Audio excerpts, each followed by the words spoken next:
ഞങ്ങളുടെ നാട്ടിൽ ഒരു പാർക്കുണ്ട്. ഈ പാർക്ക് എന്നൊക്കെ പറഞ്ഞാൽ വലിയ സംഭവമൊന്നുമല്ല. ഒരു പാലത്തിൻ്റെ അടിയിൽ ഒരു ചെറിയ മറ്റേ സിമെൻറ്റ് ബെഞ്ചൊക്കെ ഇട്ടുള്ള ഒരു പാർക്ക്. എന്നും വൈകുന്നേരം ഒരു വയസ്സായ കാക്കനെ കാണാം. മൂപ്പരിങ്ങനെ ഒറ്റയ്ക്ക് ഇരിക്കുന്നുണ്ടാവും. അടുത്തുള്ള ബെഞ്ചിലേക്ക് നോക്കി ഇങ്ങനെ സംസാരിക്കുന്നുണ്ടാവും. വൈകിട്ട് പോണോലൊക്കെ മൂപ്പരെ നോക്കി ഇങ്ങനെ ചിരിക്കുന്നുണ്ടാവും, കളിയാക്കി ചിരിക്കുന്നുണ്ടാവും. ചിലർ പറയും അയാൾക്ക് വട്ടാണ്, ചിലർ സ്റ്റൈലാക്കി ഇങ്ങാണ്ട് മൂപ്പർക്ക് ചെന്നി ഇളകിയാണ്.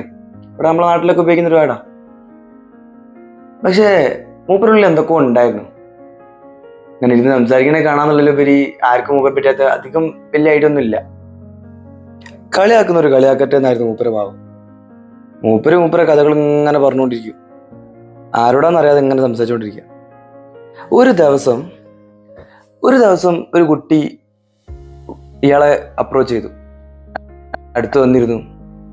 നിങ്ങൾ ആരോടാ സംസാരിക്കണേ? ഓൻ്റെ അത്ഭുതം മൊത്തം അങ്ങോട്ട് കുട്ടി. മൂപ്പര് ഒന്നും മിണ്ടില്ല. കുട്ടിയുണ്ടോ വീടിന് പിന്നെയും തോണ്ടി. അതേ, നിങ്ങൾ ആരോടാ സംസാരിക്കണേ? ഓൻ്റെ അത്ഭുതം തീരാതെ അവൻ അവിടുന്ന് പോലാന്ന് മനസ്സിലായപ്പോൾ മൂപ്പര് മെല്ലെ പറഞ്ഞു, എൻ്റെ ഓളോട്. ഓന് മനസ്സിലായില്ല, ഓൻ അറിയേണ്ട ഒരു ഭാഷ ആയിരുന്നില്ല ഇത്. മൂപ്പർക്ക് അത് മനസ്സിലായപ്പോൾ തന്നെ മൂപ്പര് പിന്നെ വിശദീകരിച്ചു, എൻ്റെ ഓളോടാടാ സംസാരിക്കണേ. ഓളുള്ള കാലത്ത് ഞങ്ങൾ ഇങ്ങനെ വന്നിരിക്കേനി. ഞങ്ങൾ അവിടെ അതേപോലത്തെ ഒരു പാർക്ക് ഉണ്ടായിരുന്നു.